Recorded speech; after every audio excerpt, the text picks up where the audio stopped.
53 killers have been caught and convicted as a direct result of viewers spotting vital clues. And our first case tonight is really a case in point, whether you can help us about the killing of a teenager. It's going to be a real test of what you can do to bring an investigation to a close that really up to now seems to have hit something of a brick wall.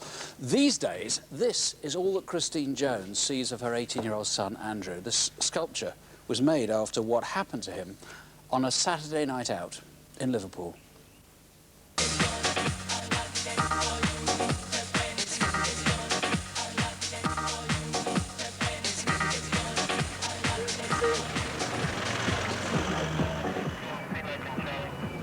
As well, mate.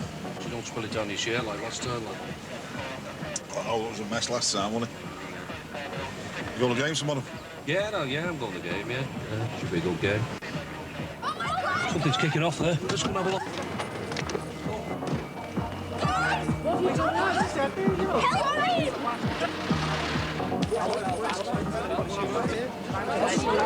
With a head injury. That lad's on the ground, to my son. He was punched in the face, knocked to the ground, banged his head on the crib and died of internal bleeding. He was just out for a quiet drink with his mates 3 years later and still haven't got no justice for him.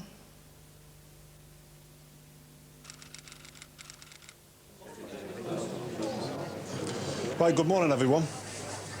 Just to bring you all up to speed, Andrew Jones was killed 3 years ago.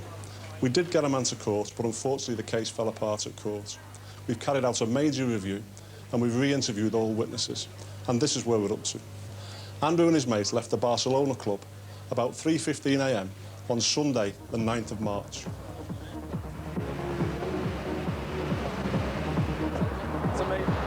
And at exactly the same time, across town, at a club called The Other Place, 8 people were also leaving.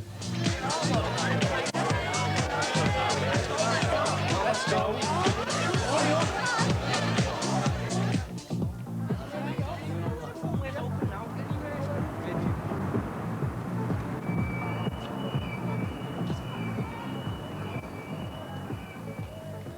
Here's the CCTV. This is the group leaving The Other Place nightclub. We know who they all are. We've spoken to all of them. One of these people is just 5 minutes away from killing Andrew Jones. The question is, which one?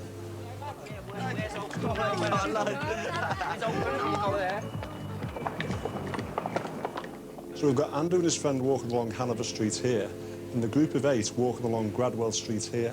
As luck would have it, we actually had a couple of uniforms parked up in a police vehicle about here, and also a couple of taxis in the area as well. I thought it was scuffed tonight, mate. Packish. Every time you talk about food, it makes me hungry.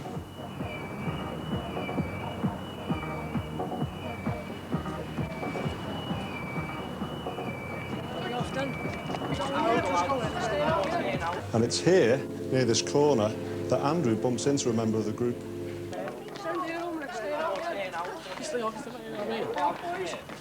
Are you playing it? Oi! Hey! Yeah, leave it! Playing that? There's no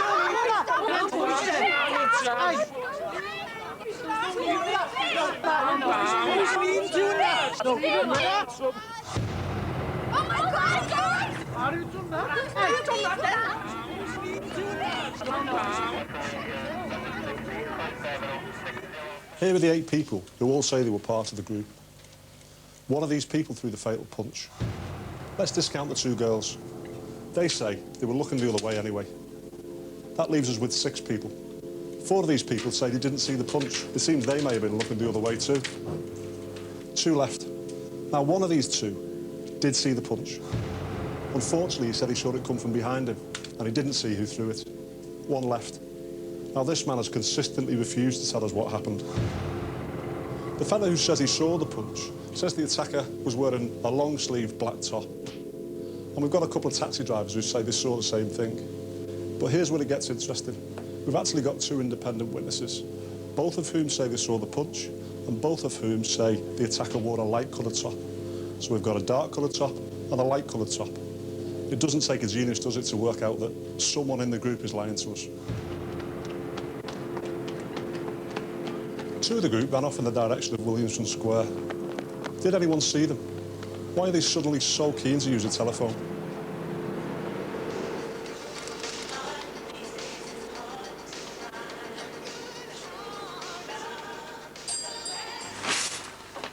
Hiya.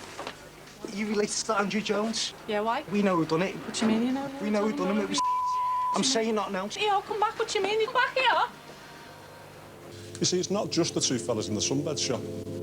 There will be other people who've talked about this, who know what happened. And I need them to come forward and talk to us. I'm on antidepressants. Some mornings don't even want to get out of bed. Every night when I go to bed, I pray to God that I don't wake up. Because I don't want to wake up. There's no point. The day after Andrew's funeral, I tried to take my own life. I just felt like I just couldn't cope. And I still feel like that now. I just can't cope. People say to me, well, you've got other kids to look after.